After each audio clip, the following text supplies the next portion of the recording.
Alright, that isn't the easiest setup in the world. I need to swap these though. Yeah.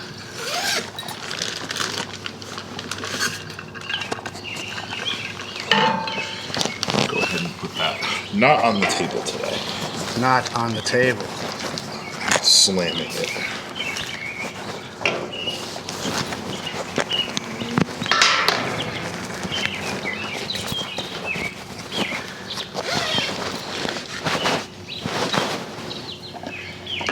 So then I go like this, and now they are correct to my ears. Alright.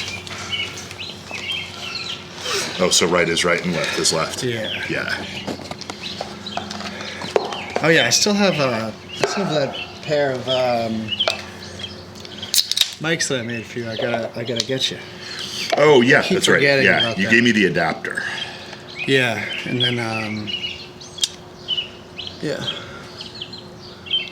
it's basically the same idea as these. It's just not quite as nice. Don't have the same signal to noise ratio.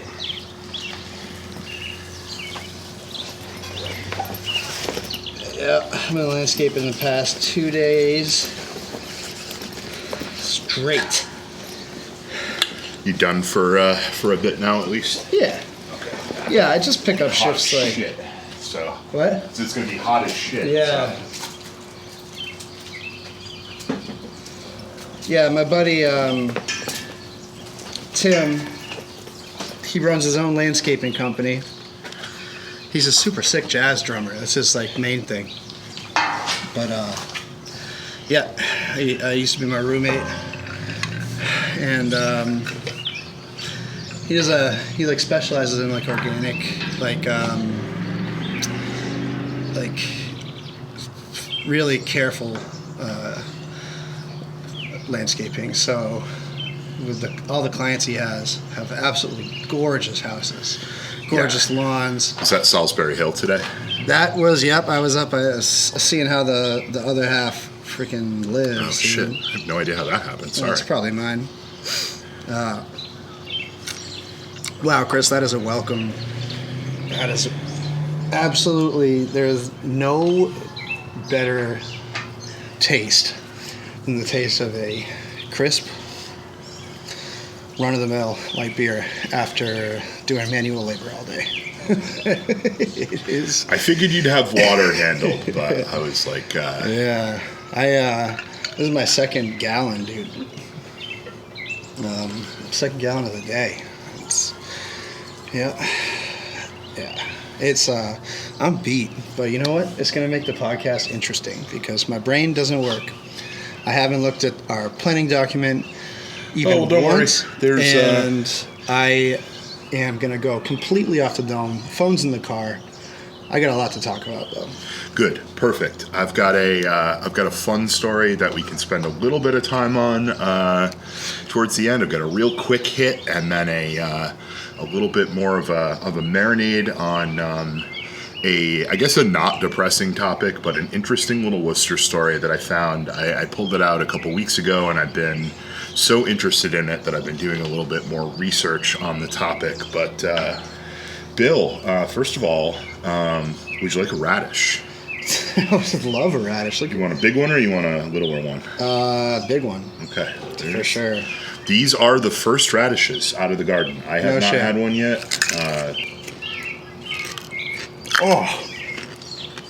That is something else, dude. That is the zippiest radish I have ever had in my life. It's really got that, I guess it's not spicy. Slightly spicy, But it's like spicy adjacent. It's spicy in the way that really good arugula is spicy. Mm-hmm. Like so bitter, it's spicy. I don't know. This is really there's a lot of advantages to cooking or growing radishes, beginning with the fact that they're super fucking easy to grow. They grow so fast. These went in the ground 4 weeks and 2 days ago as seed. And they're starting to come up. And yeah, one of the great things about radishes is you really don't want to wait until they're begging to be pulled out of the ground, because they start to get woody and they start to get hotter. And I really love, I thought I hated radishes until I started getting fresh radishes. And yeah, these came out of the ground while we've been sitting here. So they're about as fresh as you can get. That's awesome. This really is just such a nice place. So we're in case this stays in, we are at the Green Hill Park Community Garden, just like last episode, I believe. Was it the last episode? I think it was 2. I think we did one. We did one remote in between. Okay. Yeah, like I said, I can't think right now. You know how like the sun just like robs you of your brain after a certain point. Like you just no thoughts. It's okay. You're gonna sleep like a baby tonight. Yeah, hopefully after I get my goddamn post done. So I haven't really told you anything about it, but I've been working hard on a barn burner, which is probably a good place to start because it's the biggest news of the past couple of weeks, I think. SJC tossing rent control. Yeah, I'm glad we're going to talk about this. I didn't have any sort of substantive current events kind of notes, but that felt like the thing that we do really need to talk about. Before we do that, though, we are at the garden, Bill. By the way, it is Sunday, June 28th. I have no idea what episode it is. Is it going to be 69? Is this our? I feel like I need to know if it's our 69. Yeah, if it's 69, we should know that going in. But one of the things that we decided, or I kind of decided, and you agreed with, was that when we are at the garden, we need to do Bill and Chris's tuber tips. Oh yeah, dude, we got to do the tuber tips. Got to do the tuber tips. And so here we are. It is June 28th. So we're just a few short days from July, and I came in ready with a tuber tip, and so I thought I would share it now. So as people probably remember, we started off with a tuber tip that actually came from James, and that was one of the most important early season tuber tips that you can get, which is really giving them a good soak in bleach. Yes, bleach is great for potatoes. Yeah. So bleach, for those in the scientific community as I am, bleach is a strong base. So it is on the basic scale of pH. Yes. About as far on that side of the scale as you can. So my tuber tip for this episode is that, what do you want to do when something has, when you've given something a really strong start with a base substance? I would say you really want to kind of try to even out the pH. So what you're going to want to, what you're going to want to do is you're going to want to hit your potatoes as we go into July. We're get into the growing season. My potatoes have been flowering, so we're reaching the new stage, and this is when you really want to hit your potatoes with a strong acid. I would say like a hydrochloric, a sulfuric. Right. Yeah. A lysergic acid. You can hit yourself, hit your potatoes, get that going. But yeah, so this is the acid stage. You're going to want to hit your potatoes with a really strong acid, and yeah, like Bill said, you can hit yourself with one as well. Yeah, you ever seen a potato jump out a window? I have never seen a potato jump out a window, but give it some lysergic acid. This is the summer for new things. So I'd be open to the experience. 1 second, I'm going to do a battery switch on this. All right. It's the 68th episode. 68th episode. So we don't have to really adjust anything that we're going to be talking about. Yeah, okay. Well, we got a little time to prepare for the big number 69. Big number 69 is a significant thing. Now, there's one obvious way to prepare, and I don't really think that we should do that. I think that's crossing a line. Probably at least shouldn't do it in a public garden. The public garden's going to crap. The other day I was up there and I saw Oh, speaking of that kind of guy, I saw Fred Nathan at the Dunkin' Donuts that I went to for lunch. Sitting there conspiring, I'm sure, with somebody I didn't recognize, but just being one of those Dunkin' Donuts guys. The main political sort of base of our city councilors is guys who sit in Honeydew Donuts and Dunkin' Donuts. And Chris, it would surprise you to learn that many of those people are landlords. So, one of the greatest lessons in what should have been obvious to me that I've ever had was going to, when I was, or I guess I am an East Sider again. The last time I was an East Sider, In-House Coffee was one of my go-to spots. Great spot. Replaced a failing Starbucks and has been there chugging along ever since on Shrewsbury Street. I went in, and there's just a bunch of guys who are always there. They've all got really fancy cars, yellow Camaros and such. And they are sitting there in their track pants, drinking coffee, smoking cigarettes, talking outside. I said to a friend of mine, I was like, what the fuck do these guys do that they can just hang out here all day, every day? And they were like, without missing a beat, they were like, oh, they're landlords. I was like, oh, of course they are. How did that not occur to me? That makes so much sense, dude. Yeah, they're just hanging out, not fixing things. So what I'm writing about this week actually pertains to other people who just hang out and don't fix things and watch other people work and take home $150,000 a year on top of their pay for doing so.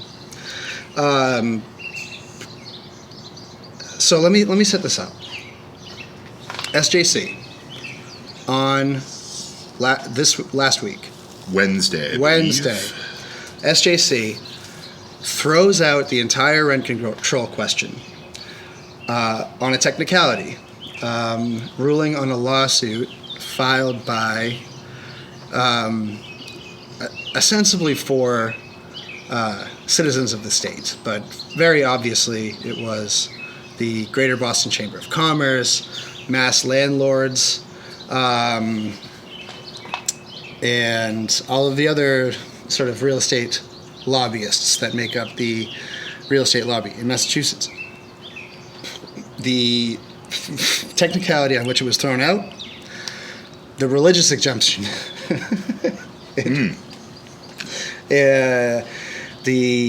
They, for some reason, and I am very mad at the people that wrote this bill for leaving this in here, and I get a little conspiratorial about it. They left in that religious organizations, along with nonprofits, public housing authorities, or whatever, would be exempt from the rent control statute. And that's ultimately the technicality that it got thrown out on. Apparently there's an old school law in the books in Massachusetts where you can't put to a popular vote any question concerning religion. The spirit of that is like, you can't like have a ballot question that's like Massachusetts is a Christian state or something like that.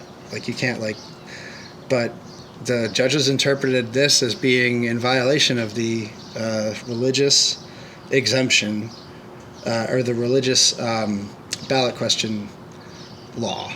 So by adding an exemption for certain types of property, including religious property, the Supreme Judicial Court ruled that therefore made this ballot question religious in nature. Concerning religion, Concerning religion. Yeah. Very interesting. I have a lot to say about the ballot question device in general that may or may not come up, I guess, this time. But let's just say that it's interesting to me that such a ruling was not issued when in 2006 we were facing a ballot question that would have outlawed same-sex marriage, or marriage equality, as I would term it. That question was defeated in the legislature in a constitutional convention, and not on religious grounds. The SJC, up to that point, which was about this point in the cycle, was silent on the matter, even though that ballot question was being entirely run, the yes vote, which would have taken away marriage equality, by the Catholic Church. As many ballot question proponents and opponents are organized through the Catholic Church. The same was true with death with dignity. The same was true with a number of other ballot questions where the Catholic Church has been very overtly involved in organizing and funding. But yeah, in this case, it was a bridge too far. Yeah, I mean, the SJC opinion, and like, there wasn't any dissenting opinion because it was a unanimous vote, but the vibe was, our hands are tied. Look, you said religious organizations right here in the language, like making it clear that if they had said like tax exempt, like if they had worded it differently, that it basically just didn't say the word religious, then it wouldn't have gotten thrown out. So, okay, fine. Whatever. Why was that language in there in the first place? Like, the attorneys worked on this. Like, this was a professional endeavor. This was not like a bunch of like well-meaning simpletons that put this thing together. And that's where I start to get a little bit sketchy about it. Like, I don't have any evidence for this, but if one were to be dropping a poison pill, that's a pretty good one. You know what I mean? Yeah, it's I know very little about the actual people in leadership within the organization that brought this ballot question forward. And I mentioned this. I actually at the 6th anniversary event right before we were all heading out for the night. Happy 6th birthday, by the way, to Worcester Sucks. Oh yeah. That was last weekend. Yeah, it was last weekend, last Saturday evening. It was a lot of fun. It was good to see everyone there who was there. If you were not there, it was noticed and you're on a list. Yeah. And, you know, that's all we got to say about that. You missed the best DJ in the world. Yeah, who was not at the party, but who was actually in an apartment in an adjacent building. It was a guy in a triple-decker, like 2 doors down from Nick's, or Steel and Wire, rather. He had like a professional sound system out there. It was so loud. It was very, it was very loud. And he was just looking at us as he's blasting his tunes. Yeah, he was putting on a set for us, whether we wanted a set put on for us or not. And there's only one thing you can do in that situation, which is lean in. You got to embrace it. Yeah, you got to embrace it. Yeah. But anyway, what were we talking about? So I was saying before we left, I had a really good conversation with Jillian, who writes for the publication. That Jillian. Yes, Jillian Gannison. I don't know actually how to pronounce it. I feel bad. It's a name. You can say it however you want. That's right. That's right. And with her and her wife Hannah, who I met for the first time, we were talking about this ballot initiative and kind of what was going on. And at the time, we were blissfully unaware that we were mere days from it being struck down by the court. Mm-hmm. And so we were talking about a lot about the fact that there's been a lot of talk floating around over the last month or so prior to this decision about a compromise and some sort of compromise being reached with the real estate consortium, let's say, that has been raising gobs of money to oppose this bill. So much money. And they bought a whole Joe Petty. They bought a whole Joe Petty, guys. They bought the entire guy. They literally had him just reprinting their press releases as if they were his words. Yeah. That costs 3-figure amounts of money. That costs guaranteed nothing. Yeah. It would be better if it did cost something. I was thinking about this. Let me not get far afield, but Joe Petty has a history of making very interesting decisions politically in things outside of the purview of city council for the silliest of reasons. He has supported some very niche gubernatorial candidates in the past. That's what I was just thinking about. Maybe because Bill Murray was mad at the frontrunner. Who could say? But we were talking about this and the compromise and the kind of counter proposal to the compromise, none of which were very good. I have to say, the compromise position, the thing that I remember about the proposal, the initial proposal for the compromise and the counter proposal that came back from the real estate consortium was that there was going to be, it seemed pretty clear that one aspect of any sort of compromise was going to be a local option that would allow municipalities to opt in or opt out, which means rent control has been dead in any sort of compromise that we would have had as far as Worcester goes. If it's an opt-in, it's not even worth it. The only places they're going to pass it are like Wellesley. Yeah, Wellesley, Northampton. Yeah, places that have already economically excluded themselves from the pressures of the housing market being a real concern. Right, and certainly places where the battle of all units being built being outside of the reach of working class people has already kind of played out. But yeah, we were talking about this and kind of talking about how Jillian's strong opinion and one that I share is that it was kind of like, nah, fuck it, like no compromise. Yeah. And I was pretty concerned about the fact that they were floating this kind of compromise to begin with. You don't get a crack at this kind of thing very often. This is the first meaningful attempt to change the fact that we outlawed rent control statutorily in the 90s. It's either an intervention in the market or it's nothing. And that's what made the rent control, even though it's not even that, it wouldn't have done that much, but it would just be like a state intervention in the real estate market on behalf of renters, which is in and of itself, I think that's why they spent so much money opposing this thing, is because that's a significant step, right? That government really hasn't taken in our lifetime. No. I mean, and you have very few exceptions. One of which is New York City, which continues to be a bright spot. Just passed a rent freeze for over 1 million people just this past week. And we are looking at a situation where it is feasible that New York City might become a more affordable city for renters than Worcester is on a kind of per capita basis. Yeah. I don't know much about the backgrounds of the people that were leading into this, but I have to say that what they were willing to give up on an initial compromise was a bit concerning to me. Yeah. I mean, local.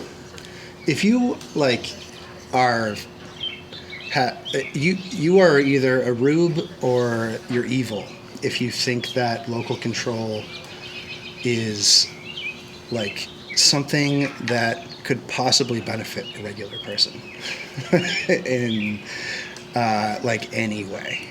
The local control is only ever used as a tool of class warfare, honestly. The town meeting style of government is probably the worst style of government. Like, we really, really need county authorities. We need a more centralized state authority, and we cannot be leaving all these decisions up to municipalities, because they're just invariably going to do the wrong thing. Like, rent control would have failed with the best city council we've ever had, that I can remember. Rent control would certainly fail in Worcester with this current city council. It would be 9-2, I believe. And I think it was really, one of the things that Jillian said to me was, that she really thought that this had a chance to straight up win in a ballot initiative race. And I think it's a tough battle. They just started to throw money at it, and they had so much more money to throw at the opposition. And there's a pretty tried and true game plan that you do with this sort of thing, and like with a lot of things, you lead with fear of somehow this initiative for the working class being harmful to that very group of people. Without getting into a whole bunch about it, we may have more time to talk about it, but a thing that I've noticed about the ballot initiative process, which is something that I theoretically really support, being able to put major issues into a referendum outside of the legislature, which is a largely captured and useless body of people who, just like any other legislative body, have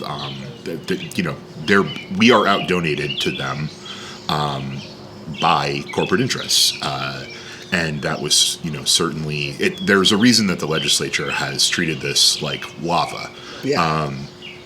And that is the reason. Extremely advanced internal discipline mechanisms that we will never be made aware of fully. Yeah, absolutely. And so, I guess what it gets me thinking about is the fact how many ballot initiatives we have in the state. These are citizen ballot initiatives. That's what they're called. And I point that out because of how many of them are pretty overtly not things that are brought up from the populist citizenry. No. There's a bunch of great examples. One of the ones I always think about is beer and wine in grocery stores. You can be for it, you can oppose it, but there's not a popular clamoring about how tough life is without beer and wine in grocery stores. We had a ballot initiative on that, and it failed. We do not have beer and wine in most grocery stores. There are exceptions. When was that? That was a couple of years ago, right? Yeah, it was several years ago. I want to say it was pre-COVID. So it would have been a state year, so 2016 maybe even earlier. You know what? It was earlier because I remember where I lived when it happened. So it was either 2012 or maybe 2008. But you essentially had the liquor store lobby opposing it and the grocery store lobby advancing it. And that was what it was. People were kind of, shoulder shrug on the whole thing. Yeah, I don't give a shit. I voted against it only because the only argument that I heard that made any sense to me was liquor stores saying, look, this, the Modelo's and the Gala wines and stuff are the kind of things that are essentially our loss leaders that allow us to collect the revenue to have things like craft beer and things like that. Oh, and if okay. we lose that, the entire market will homogenize. And I was like, that kind of makes sense to me. Yeah. Yeah, I mean, that it's fine, but that was like a Total Wine funded that and carried that out. Yeah, they also, again, had a fear-mongering campaign against beer and wine and liquor stores that focused on things like, can you really trust, teenage grocery store employees to properly check alcohol sales, and are we going to have teenagers drinking themselves to death all over the streets and cars smashing into each other all over the place on the highway, which we, by the way, already we have. Yeah. If that's a fear of yours, might want to look at what we're presently doing. Yeah. All of that to say, I think that there is an actual foundation for being suspicious of the motives potentially of the sorts of groups that run these campaigns. By the way, we have a ballot initiative on the ballot this year, totally legit and certified and ready to go by the Supreme Judicial Court, apparently, to repeal the legalization of marijuana and to make recreational marijuana illegal again in Massachusetts, something that exactly no one is asking for. It's funded by the James Franco's character in Pineapple Express lobby. Exactly. It's too easy to. You shouldn't be able to go to a store to get your red espresso snowflake. Yeah. Yeah. You need to go to. You need to go to some guy's apartment. Look at his swords. Yeah. You need to spend some really atrociously awkward time with some guy who needs to show you his swords and make you watch half a season of Rick and Morty to get your mids. Or play a game on a console that's 2 versions older than any other gaming console that anybody else has. Yeah, like, somebody who has like the Uzbek version of the PlayStation 3. Yeah, playing the original GTA on a PS2, which sounds nice actually, but... I was going to say, you could convince me, that it might not be the worst thing. Put that on the ballot. Everyone has to go back to a PS2. You have to sell your PS5s. You have to download, or you can't even download, dude. Think about you gotta that. get the disc. You gotta get the disc. That's gonna be great for the disc industry. Mm-hmm. There's like 5 or 6, maybe 7 ballot questions on, and I can't remember a single one of them off the top of my head right now. They're all very boring. I don't know. The rent control was the only one. Was really the only reason to be paying attention to this state election coming up. Well, that's not true. And I had other stuff to talk about on rent control, but I'll save it for my piece. No. So we got to talk about Raj at some point. Oh yeah, for sure. But I kind of want to come prepared with the Raj stuff because I have a few emails from a few people who have given me Raj information. But Raj, I don't know. I am in Jim O'Day's district apparently, and he has an opponent who's a West Boylston selectman, whose name is Raj, and he has been sending the funniest mailers to my house, and it is unclear whether he is being supported by the majority, the sort of old guard of the city council, or if he is artificially using AI to insert them into his campaign material. Either way, it's great, but next episode, we'll talk about that. Okay. We'll save that one for 69. Yeah. This episode, I got to talk about Millbury National Bank, the only bank in the state to file its own amicus brief.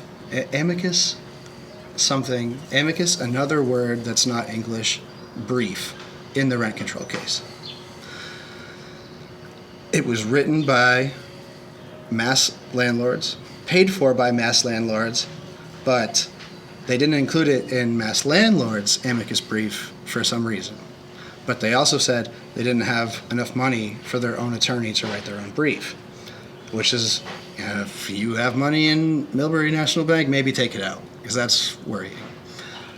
But in their brief, they're making the argument that small community banks, who we should all be worried about them, right? Small community banks, like those are the guys that really have it tough.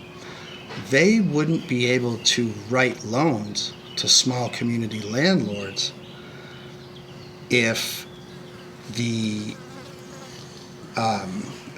prospect of future rent increases was not factored into the pro forma of the loans they're writing.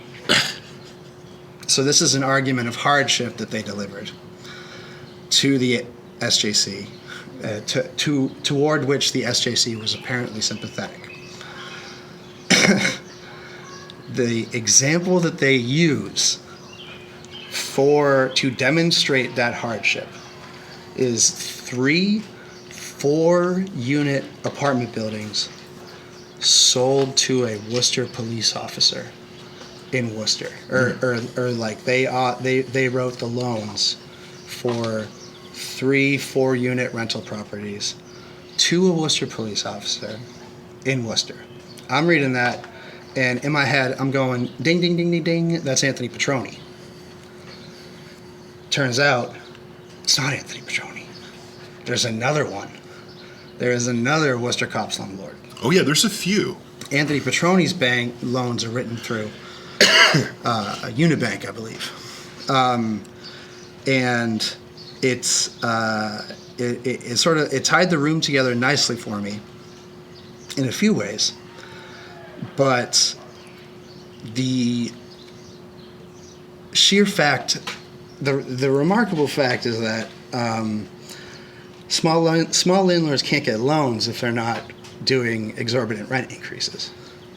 And I think that's like just that's something to sit with, right? Because you want to think like, oh, it's just the market, right? It's just the unknowing sort of the whims of this like artificial thing that we can't understand, we can only react to. But if banks are requiring landlords to raise rents in order to write loans, like that's a lot of control exercised over the market, over how rents are going to inflate, and property values as well. So I just think that that's an interesting sort of peek behind the curtain. But secondly, how many Worcester cops are landlords? Yeah, I've known of a couple that weren't Petroni. I also knew of at least one Clark police officer who I believe has since retired, who was a pretty substantial landlord in the Clark neighborhood. I had several friends who rented from him, and to be fair, by all means, or by all accounts that I had heard, he was a pretty responsible landlord, actually. At least in those days, guy who did actually fix stuff when it broke and whatever. Sure, yeah. But still, what's interesting about that to me immediately is that if I were to take them at their word on that, and I'm certainly not prepared to do that, but if I was, the quiet part that seems to be saying out loud is that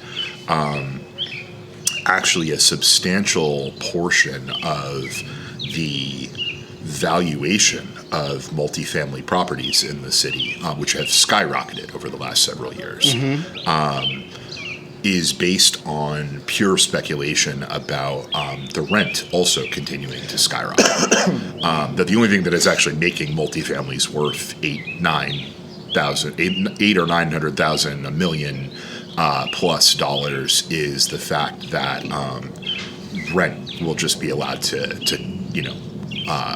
increase unfettered. Yeah. Because again, the rent control ballot proposal was, without a compromise, was seeking to cap annual rent increases at 5% or the cost of living, whichever was less. It was not a rent freeze. Nope. Rents would still be able to continue to go up. If you're paying $2,000 for rent, which a lot of people are, that would be a 5% increase. Would be what would it be? You're brave. $100. They could raise your rent to $100 at 5% on $2,000, and be completely within the confines of the ballot initiative. Right, but basically they gave landlords the stock cost of living adjustment that any unionized or municipal employee would expect to have, and most corporate employees as well. And you raise it a little bit, but it's not gonna like go. You can't raise it by like crazy, but raise it a little bit. The other interesting thing about this was that, you know, in this brief, which I'm not taking him for his word on this, he was like, the police officer in question, he has legacy tenants that he undercharges. He says below market rate, which is like, that's not undercharging. Market rate is insane. But he had to promise that he would raise the rent on any new tenants, and said that their ability to write these loans is based on quickly getting new tenants in there. So, Chris, I don't know what are some of the ways that a landlord goes about getting legacy tenants out and putting in new tenants so that they can satisfy the conditions of their loan offer. I mean, we did just hear about one intriguing free market way that you could do that, which is to call ICE on all your tenants. That did happen in Chicago, at least for sure. Oh my God! Yeah, when they did Black Hawk Down. Yeah. Yeah. Yep. Oh God. Yeah. There's in Massachusetts, no fault eviction, totally above board process that you can go through. And now this is where I really find it interesting, because you know, your regular landlord, you know, your guy who has more chest hair than anyone you've ever seen in your life and sits outside of what's it called, in-house coffee, and drinks espresso, and like off camera is always doing some sort of weird sex thing, like just sexually harassing somebody in some way. But he has a lot of ways to intimidate your average tenant. If that guy is also a sworn officer of the state, I mean, you're looking at at least a double increase in tenant intimidating capabilities. And then on top of that, the entrance to being a Worcester police officer, it grants you entrance into sort of the nexus of the law enforcement community, where you have the hookup for everyone who knows how to do evictions really good, who knows somebody who works in housing court, who knows the right constables to hire, who knows the right sheriff's deputies to get on the case. You are tuned in to the eviction engine, because that's what you spend your day job doing in other ways, right? Yeah, I also, definitely someone who knows the root cop for that neighborhood, if they are not themselves the root cop, knows, has the time to stop by at 11:01, give a little listen to see if perhaps there's any sort of, disruptive amount of sound coming from the apartment. Too many people coming and going, all kinds of things. Yeah, they can interpret our extremely ambiguous noise ordinance any way they want, which is a good way to keep it if you want to use it maliciously. I mean, so this is what I'm saying is, like, if you're a bank and you're seeing that a police officer wants a loan for some, slumlord style rental properties, you're kind of looking at your ideal slumlord, right? If you're the bank, you're like, that's a guy who can really get done what needs to get done. So I've been reading this book, super, super fascinating book called,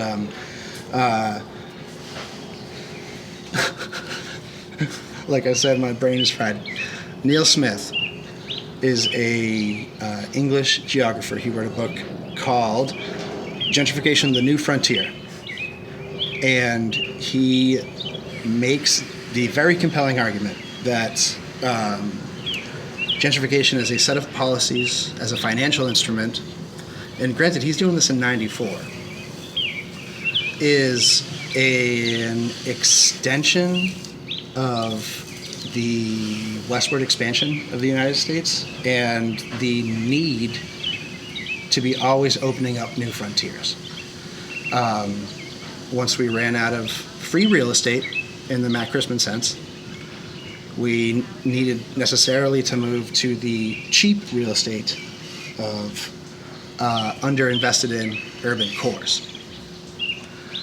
So that makes, the frontiersman in this sort of to continue like the sort of analogy or see the historical parallel. Your frontiersman, your pioneer, your cowboy is like pretty perfectly a police officer. Whereas your Indian is communities of color that have to rent for the most part. And it's very sort of interesting to think about how all of it operates on this settler colonialist logic that continues to this day. So when you think about that, and then you think about how cops are perfect landlords and lots of Worcester cops are landlords, and Worcester cops make 2 down payments a year on detail pay if they're smart, right? Start to get a pretty grim picture of the way that all this shit works. Because what's a down payment, like 10%?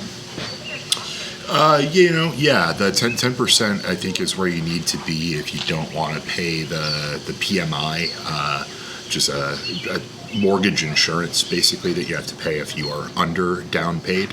Sure. Certainly in a hot market, you would want to have at least 10% to put down. You might want to be looking closer to 20 to have a really attractive offer. Right. But yeah, we could easily say, you could say 20% on some of these properties, and they're pulling down a couple of down payments annually just in detail pay. Yeah, on top of base pay, which is already like solid middle class money. Yeah, on top of course, the revenue that they're pulling in from their existing rental properties. Right. So, you sort of see how they're just set up for that being a viable route into petty tyranny, right? Which is what your Anthony Petroni is like a perfect example of. So that's sort of like the gist of what I'm writing about, which will be out later tonight. It has to be because I'm going on vacation. You're going to the Great American State Fair? I am actually going to Virginia, where we are going to a rodeo called the Righteous Rodeo. Oh, shit. Which, if there's not a Baby Billy style guy there as the MC, I'm going to be very disappointed. And I might self-appoint myself the Baby Billy. I was going to say, you got to be the change you want to see in the world, yeah. Bill. Yeah, Katie's parents live down in Virginia, so we're going down there. It's both of their birthdays in early July, so we're going down there with Katie's sister, and yeah, it's gonna be a fun time. But I will be reporting back from my sojourn into the heartland, even though Virginia's not really the heartland. West Virginia, okay, we're starting to talk, but Virginia is, yeah, whatever. Shenandoah, lovely, one of the best national parks. Yeah, it is a beautiful place. Northern Virginia, forget about it. No, it's just DC. yeah, it is. But yeah, I just think that it's really the Millbury National Bank amicus brief is a very fun read. So I'll be linking to that in this and in my post, obviously. But what I wanted to say to conclude this segment is that there is a easy, if you know what you're doing, and possibly very beneficial research project, cross-referencing a few publicly available databases having to do with people employed by the Worcester Police Department and property owners in the Worcester County Registry of Deeds. So if that interests anybody, it would be a lot for one person to take on, not that much for 2 or 3 people to take on. So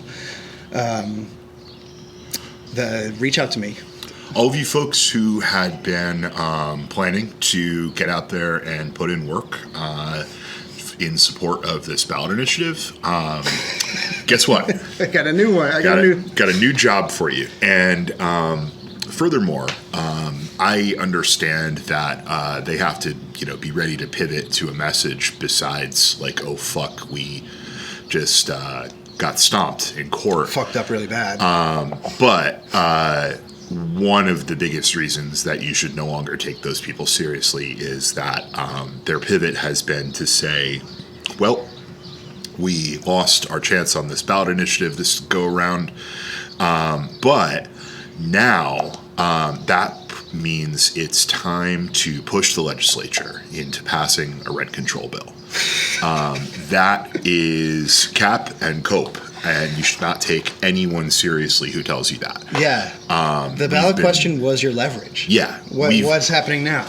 I mean, and the thing is, even when the ballot initiative was your leverage, a thing you see a lot in Massachusetts, and this is one of the things I was talking with Jillian about, a thing that you see you've seen increasingly, I would say, over the last 10 or 15 years, is the use of a ballot initiative to force the hand of the legislature to essentially legislate what would be a compromise, what would be more than nothing, but less than everything in the bill. Yeah. Right to repair is a perfect example of this that happened recently. A few election cycles ago, we had a right to repair ballot initiative that was pulled aside essentially because of a compromise that the legislature was going to pass a somewhat watered down version of that legislation, rather than take their chances at the ballot box or the battle box, as Joe Biden would say, in November. The legislature was forced to take action. There's a few other recent examples of that are passing my mind because I don't have a good excuse. I wasn't landscaping all day, but my brain is also a little cooked. That is the legislature already had a chance to do that, and they treated this like the hottest fucking potato that has ever been potatoed. They had no interest in doing that, and now there is zero leverage for them to do that. The only answer that I could take seriously out of the rent control ballot initiative people would be, we are rewriting this immediately, and we are preparing a robust campaign to put this on the very next chance that we can for a ballot initiative. And that does not seem to be the approach that they are taking. Yeah, I mean, well, we'll see, because there was a vague sort of reference to that's an easy fix. I think that yeah. That's an easy fix, and I think they made a commitment to get it on the next ballot, but not necessarily a fiery one. Yeah. So we'll just wait and see. The only thing that you could say is it's not even a positive outcome of this, but the only way that this is preferable to the potential of losing in November is that once you fight and lose a ballot initiative, there's a cool down period basically where you can't put it on the ballot again for 5 years. Okay. And really kind of with the way legislative cycles work, you realistically, I would say the assumption is that if you lose a ballot initiative, that you can't really bring it back around for 10 years, kind of realistically. That's the only thing that didn't happen that would have been also bad about this. That would have been worse about losing it. Right. And also, just so we don't have to talk about this at all. I think we should move on to the next segment. But question for the listeners to chew on. Can you produce in your head organically a model of a religious organization that is renting property and needs to raise the rent more than 5% a year. Just think about it. Just think about whether that is a thing that you can conjure an image of, right? But anyway. And if you can't, to state the point, if you can't, then you may want to ask yourself why there was a provision in this bill for that that resulted in the bill being, or the initiative being eliminated. Yeah, was it the technicality itself? I mean, it's a better question than a lot of questions. But Chris, you said you had some cheery topics for us, I think. Well, I have an interesting one, I guess I would say. But before I get to that one, I've had this saved for a little bit. I pulled this out of, I don't even remember where I pulled this out of, but I found a headline from one of the Martha's Vineyard newspapers from 1979, August 10th, 1979. Headline is John Belushi buys house in Martha's Vineyard. Now, for folks who are familiar with Massachusetts and in particular with the Vineyard, you may know that John Belushi, in the latter days of his life, resided in Martha's Vineyard. He's actually buried on Martha's Vineyard. So if you want to go see John Belushi's grave, which I have done without making a whole pilgrimage out of it, you can do that on the Vineyard. That is where he is buried. The reason that I brought this up, so it's a very short little quick hit. Gentile Martha's Vineyard reportedly will have a famous new resident best known for his realistic portrayal of the uncouth. John Belushi, star of NBC TV's Saturday Night Live and hero of the movie Animal House, chronicling life in a chaotic college fraternity, has signed a purchase and sale agreement to buy a $425,000 home in Chilmark on the Vineyard, according to the Boston Herald American. Now, here's the part that I wanted to bring this up to highlight. This was news to me, and I thought it was a very interesting little piece of information. John Belushi bought this house in Chilmark from its former owner, who was former Defense Secretary Robert McNamara. Former Defense Secretary and President of the World Bank, Robert McNamara, sold his house to John Belushi. Damn. I didn't know John Belushi was into eyes wide shut style shit. I guess it wouldn't shock me. I just thought that was really funny. An interesting little detail that I did not know. Imagine John Belushi just for some reason got invited to the type of soiree that Robert McNamara would be attending. And he was just such a cool guy that Robert McNamara was like, damn, I'm going to sell him my house. Yeah. He just he got him freaking, it's like one of those late night business deals. You know what I mean? Yeah. The Peruvian marching powder got flowing, and he was gonna give it to Poppy Bush, right? Yeah. But just so taken with John Belushi. Yeah, that's why Poppy had to stay up in freaking Maine. Yeah, Kennebunk, the poor man's vineyard. The poor man's vineyard. What is this, Martha's Vineyard for peasants? Yeah, although it's very funny. I was talking to a friend recently. I've spent a fair bit of time in my adult youth, my young adulthood, on the vineyard. I spent a summer out there once, working and sleeping in a literal shed, and it was a lot of fun. But I'm sure that was amazing. It was a great time. It's a place that I'm very fond of, although it's a place that I actually really am afraid to go now at this point because of how bad the tick situation has gotten.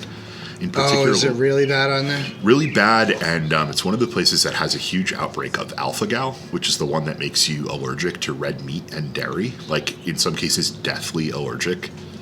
Oh, yeah. I heard about this. Yeah. It's just like one tick that you need to be a scientist to discern from the other ticks. Right? Yeah, and it's called the Lone Star tick, and they are they're really aggressive. They actually will pursue carbon-breathing mammals. They infect you with alpha-gal basically immediately upon biting. And then you're just kind of some amount of fucked. The Vineyard has had to, like, if you go to restaurants on the Vineyard now, they have alpha-gal friendly sections of their menu. It's become a real problem, and I want no part of that. I will leap off a building if I cannot eat meat and cheese anymore. I heard that there's Lone Star tick making it so you can't go to Longhorn Steakhouse. I heard that. I heard that very same thing. I heard there's a Lone Star tick that makes you allergic to Lee Greenwood. True story, or as far as I know.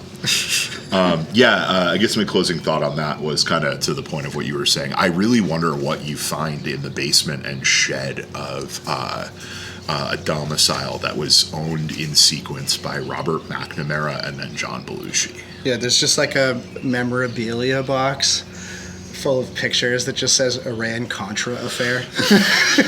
And it's like Poppy and Robert McNamara and Ronald Reagan like fucking hard styling with the Shah. Yeah, absolutely. You got to figure, and then I don't know, probably some stale Quaaludes and other such fun stuff. Indescript bones of all kinds and sizes and shapes. Something really, really offensive to a Vietnamese person. Yeah, I think you probably discover the type of racist memorabilia that we, to this point, didn't even know existed. Right, like we couldn't even hypothesize on. Yeah. No, you had to you had to be allowed into apartheid countries that we were not even made aware of at the time. Right. Rhodesian billionaires kind of shit. Well, hey, I'm saying John Belushi, he exacted normal person revenge on that sicko. He got him to sell him the house in the Vineyard. So, Yep. Yeah. You know what would be the best thing is just like a vampire's coffin bed in the basement. John Belushi's like, whoa, what's that? Like one of those coffins that opens up, vampire comes out. Chris, the joke I'm trying to make here is that Robert McNamara is a vampire. Yeah. And maybe perhaps 400 to 500 years old. He's dead now, right? Well, I mean, as dead as an alleged vampire can be. Right. Undead, perhaps. Yeah. He's shifted to a new phase of being. He's actually that guy in that movie, Nosferatu. Yeah, I mean, or, some people say he has returned as Secretary of the Commonwealth, Bill Galvin, who I maintain is an actual vampire. Yeah, he's part of the problem. I'm gonna say something really, really, really, radical.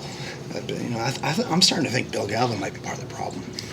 Yeah, it seems like maybe the Secretary of the Commonwealth and actual vampire Bill Galvin, who has been in office, I don't know, almost as long as we've been alive. I should make a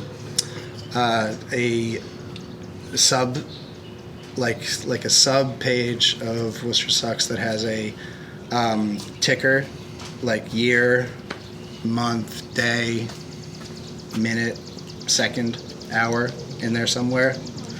Where it's like Speaker of the House goes to jail, and it's like it's been this long since the Speaker of the House went to jail. We're on a good run right now. He seems to be doing it better than most. Yeah. For the uninitiated, all you need to know about where the actual seat of power lies in Massachusetts is who consistently goes to prison for corruption. And in at least modern times, it has never been the governor, but it has been a sequence of, I believe, 3 straight Speakers of the House before. What's his name? I always want to say Ray Mariano. It's a different Mariano. Ron Mariano. So close. The evolved version of Ray Mariano. If you Yeah. feed Ray Mariano a rare candy, you get Ron Mariano. Yes, yeah. If Ray Mariano ever makes it out of the farm leagues, he becomes Ron Mariano. Yeah, but his hitting days are over, if you know what I mean. Yeah. He's not a viable free agent anymore. I thought about bringing Ray this week, and I'm just fucking sick of talking about him. But he had an incredible. I haven't seen Ray's latest. Incredible editorial this week about, believe it or not, I actually kind of, think Trump has some points in how he's handling the Iran issue. Oh, so you do have to hand it to him. Yeah, you gotta hand it to him. Man, he is such a good Democrat. It's amazing.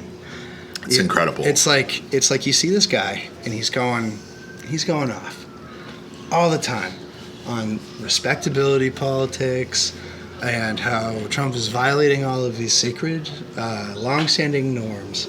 But the second the question turns to the processes of imperial maintenance, he's like, "Frickin', I'm all in. We are locked in on this one, brother." Yeah. Look, guys, we can have our political differences, but we cannot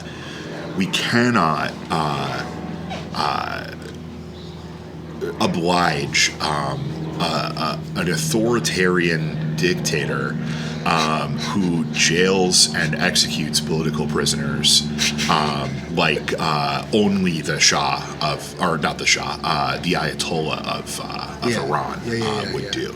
Yeah, they violate people's human rights, I heard. Yeah.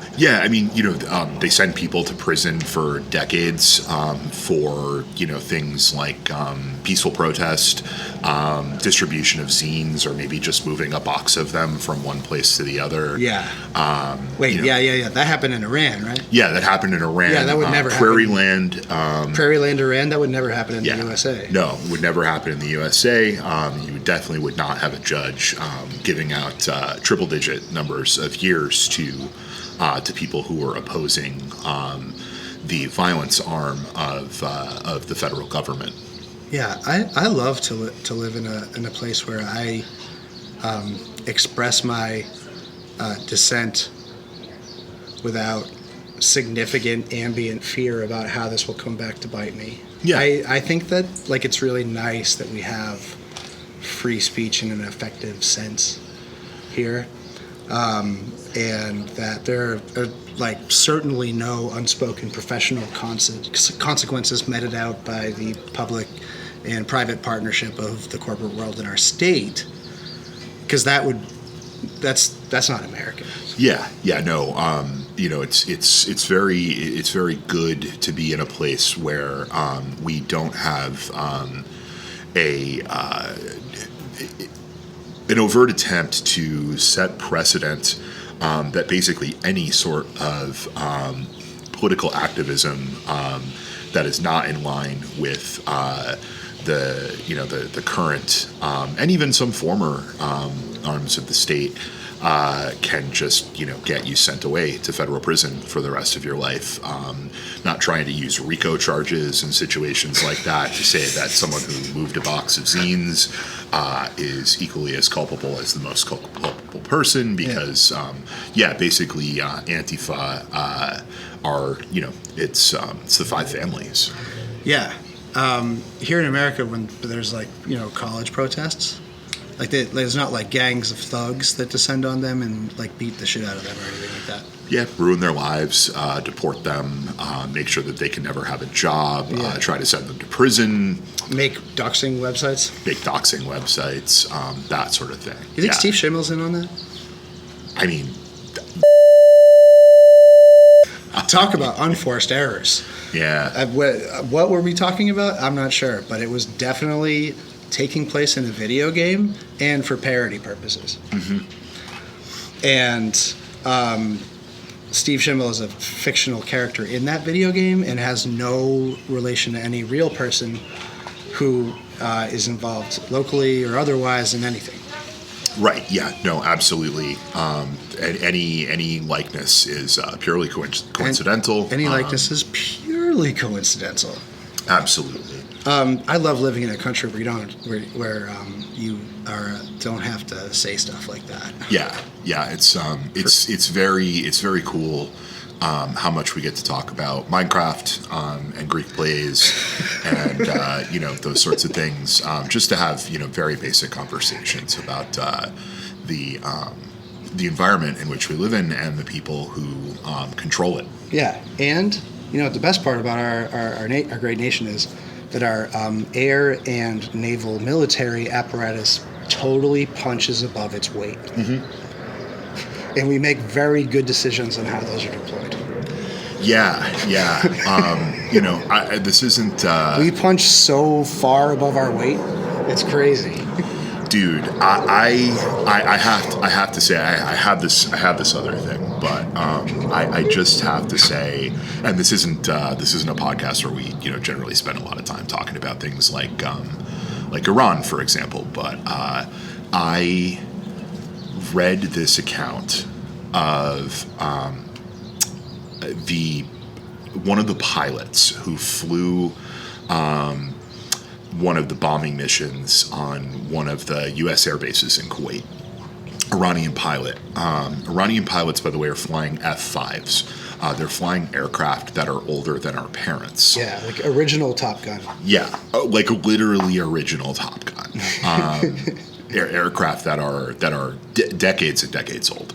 And I read this account from a pilot. I'll steal from Felix Biederman and say I cannot wait to read the books that get written about this conflict and the manner in which Iran has conducted this conflict. But I read this account from this pilot, and he was talking about how they pulled that mission off in aircraft that were barely old enough to have like radar. Right. And have been retrofitted to basically be able to take any sort of part in modern warfare. They talked about how when they train for combat missions in these aircrafts, they train to fly at a floor of 500 feet. But because of what they knew they were flying into, and the radar installations and the surface to air missiles and sorts of things that they knew they were going to encounter, they flew at or below 50 feet on their approach to Kuwait. Dude. He talks about at one point they're flying in over the ocean to Kuwait, and they fly between two U.S. warships, and they are flying below the level of the deck of the warships, and there are people on the deck, and they are looking down at the aircraft that are flying below the decks of the ships. That is the coolest thing I have ever heard in my life. It is literal Top Gun. It's Top Gun Maverick. It's the Canyon mission, but it is Iran doing it in basically like a 1954 Buick.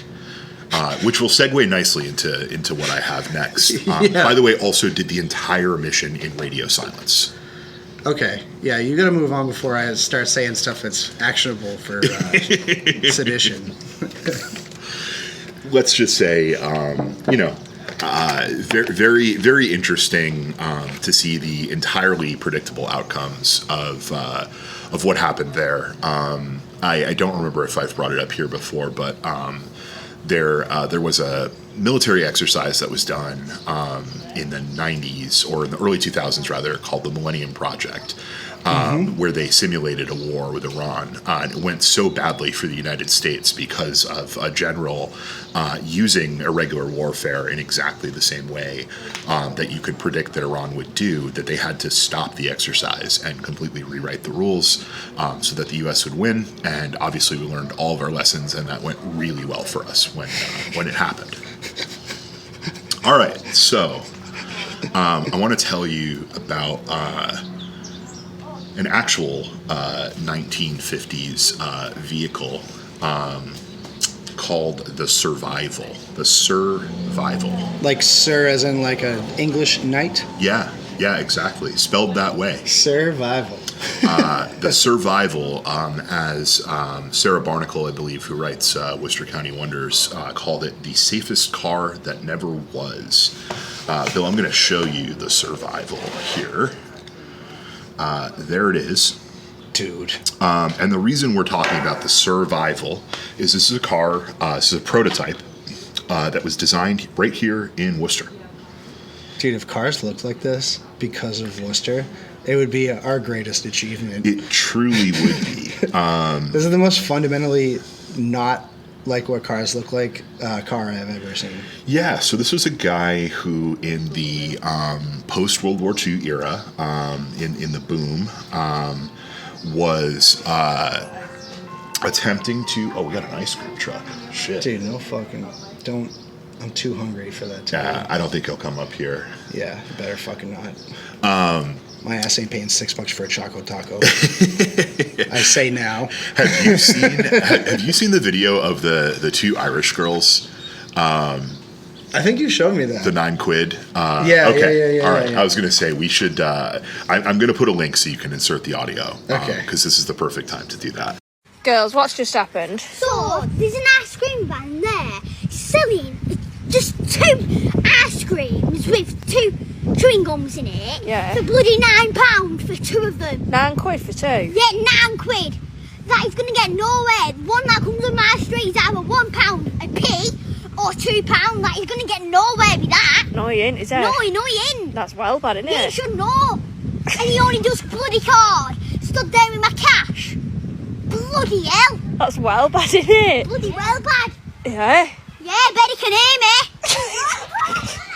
I got to make myself a note about that in a second. Okay, so 1958, dawn of the space age, deep in the baby boom, the real halcyon days, I guess you could say, of this country for at least a certain subset of people.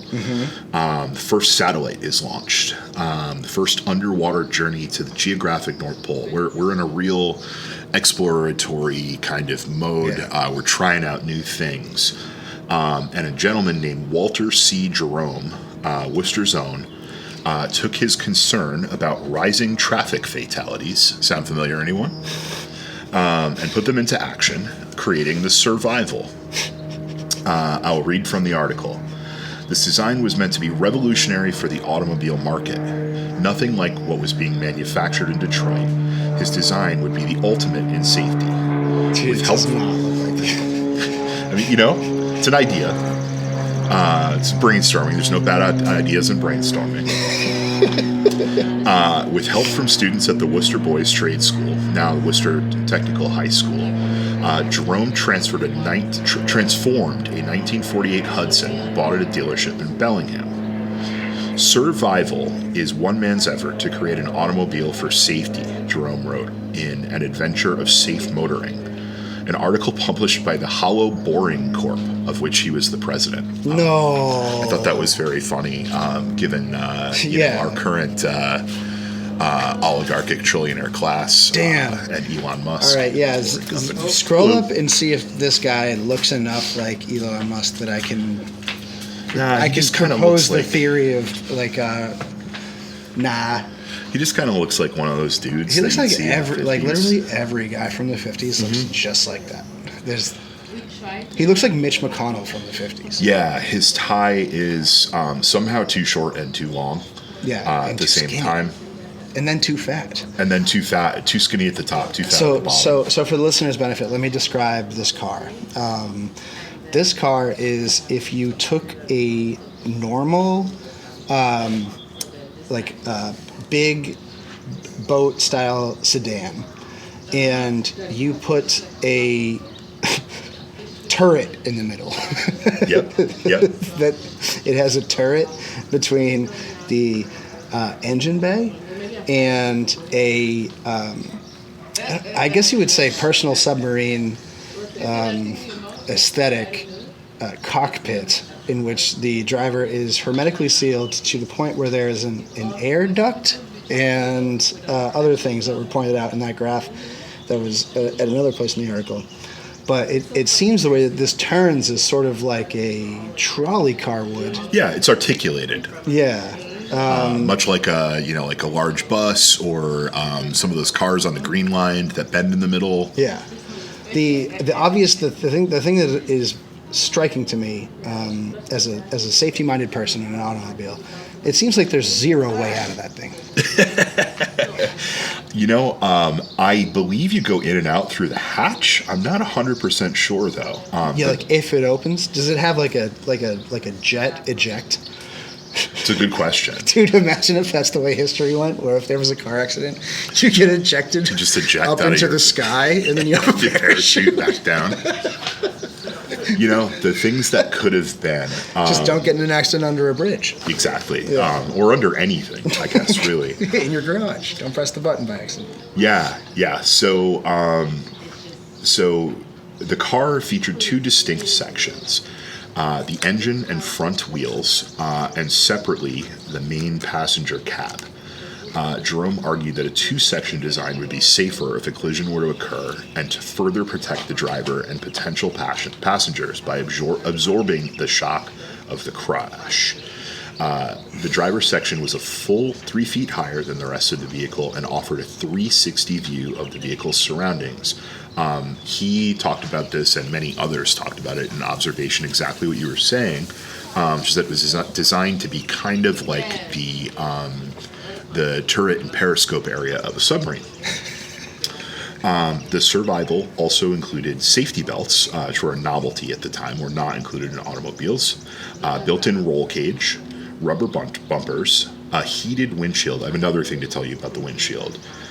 Side lighting, front-wheel drive, and steerable headlights, all of which are things that are pretty common in cars now, but were unheard of at the time.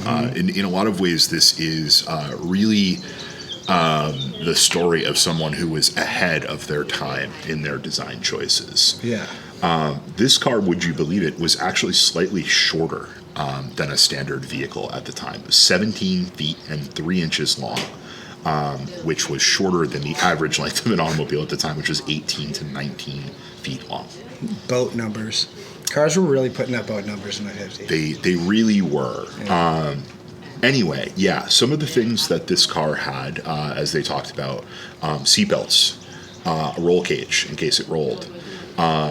The driver was in his own area with a nearly 360-degree unobstructed view. It did not have windshield wipers. The windshield was actually round. It was a full 360 degrees, and it would rotate slowly into a compartment behind the driver's head that would clean the windshield. Oh, So it's like a self-cleaning windshield. Yeah, and if it stops, Then, pull over. Yeah, probably a good time to stop. That is so over-engineered. Front wheels always in alignment. Awesome. The front headlights, it had headlights near the driver that always faced forward, but the headlights on the articulated front would turn with the turning of the vehicle, so you could actually see into your turn, which is something that a lot of fancy cars have now. Anyway, Yeah. This car was laughed out of existence. It was never produced in any sort of quantity. It is a one of one. It still exists. It is not operational. Where is it? It is, where did I have it here? We need Ocean's 14 right here, dude. It is in an auto museum in the southeast. I can't believe I didn't include it. That's okay. No, it's not in Worcester, though. No, it's not in Worcester, but it is in a large auto museum of oddities. I've done a lot of research on this thing, actually. There's some really good YouTube videos, one of which I'll probably include in the post, that show it in its its prototype form and its current form. It will probably never drive again, but it does still exist. You can actually go and see it. It is one of the favorite vehicles of the collector that currently owns it. All right. Someone who is listening to this, who is on Twitter, you need to start spam posting a picture of this to Elon Musk. Oh my God, we got to get him to build one. And then we are all, and this is financial advice, by the way, we are all going to take out a short position on Tesla. as we spam Elon Musk with pictures of this car, tricking him, convincing him into it being the thing that he absolutely must replicate. Oh my God, this is so amazing. Only a true visionary, like Walter C. Jerome, or Of perhaps the Boring Company. Of the Boring Company, could possibly envisage such a thing. Yeah. And Unless a guy who just recently got $1 trillion on paper. And he happens to be the same guy that is willing to put out fundamentally stupid car designs. Yeah, fundamentally stupid everything designs, really. Yeah. So if we just get this in front of him, there's a non-zero chance, let's say, that he will take the bait. He will impose upon his engineers and other people who actually know what they're doing to execute on his many whims and fanciful desires, and that we could see the electric version of this horrible idea executed in real life. It'll probably be like $1 million, which will, by the logic that we currently operate it on, make it good, make it desirable. Absolutely. Let's engineer the future, everybody. Start spamming Elon Musk with a picture of this, and we're all going to take out short positions on Tesla because of all of the deaths that will occur because of the horrible design of this car. Yeah, I guess the only problem with that idea is that Elon Musk has already designed a demonstrably stupider and more useless vehicle than this. Yeah. And Tesla is already outrageously overvalued, and yet a lot of rich people have gone broke betting on Tesla's stock to fail. I listened to TrueAnon recently about some people that wrote a book called Muskology that kind of compares his approach to Henry Ford's, and kind of one of the only things that they legit kind of have to give him props for is his ability to essentially manufacture and then protect the overvaluation of his companies. Mm-hmm. But and open up them new markets. Gotta open them. And what screams new market like car that swivels in the middle? exactly. I can't think of a single car on the available consumer market right now that does that. Every day when I'm driving, I'm like, besides man, trucks, every single truck. I'm like, I wish this car swiveled in the middle. Yeah, but trucks don't. You're in the part that is behind the swivel. That's the real inversion. Yeah. Imagine Elon Musk being like, "Oh my God, it's like a truck wheel behind the swivel." That is very interesting. I'm so bad at sounding like him. I sound like one of the racist caricature bug-like Trade Federation members in the first Star Wars movie. Yeah. Oh, it's a Jedi. Yeah, no, definitely keep trying to do that. Yeah, it's really good. It's a good look. And those movies are great. There's nothing wrong with it. No, they're some of the best movies ever made. Yeah. I find myself revisiting them again and again, and thinking about how much they didn't destroy one of the beloved properties of my childhood. Watto? Guado. The best. That's really something. All right, I think we're out of stuff to talk about probably. I don't have anything coming up to talk about. Sort of in vacation mode already, but I gotta get a little bit done so by the time you're hearing this, there will be a piece out on the rent control thing that you can go read. 90% sure of that. So 90% sure that we're certain that you will have that. I'm 90% sure of what would Robert McNamara say? No, that was the other one, Rumsfeld. It's a known on when this will be coming out and when my written piece will be coming out are known unknowns. Yeah. Known unknowns. Look, you go to war with the media empire you have, not the media empire you want. That's right. Yeah. But we punch above our weight. You know, do. We punch above, just like the Navy and the Air Force. Yeah. We definitely punch above our weight all the time.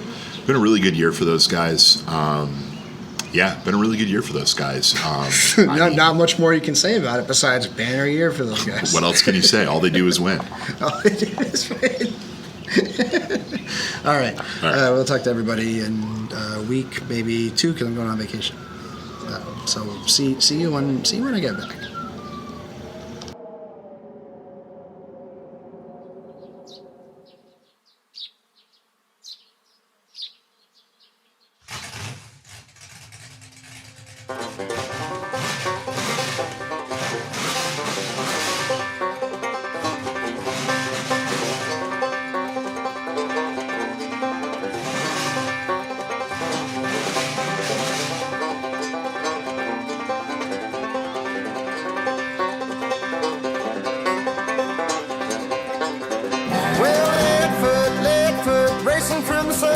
Got a 502 and an Orchardville. He's letting them ponies run. Now lead foot, carrying a heavy load.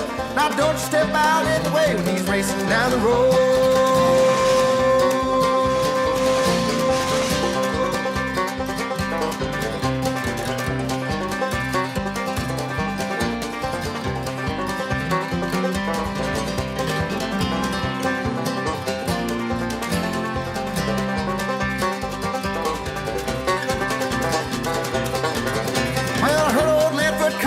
A mile and a half away, I stepped out on the street there, and here's what I had to say. I said, hey now, slow that old thing down. This city ain't your highway, and you're tearing up my town. Now left foot, racing from the sun. Got a 502 in an Orchardville, he's letting the ponies run.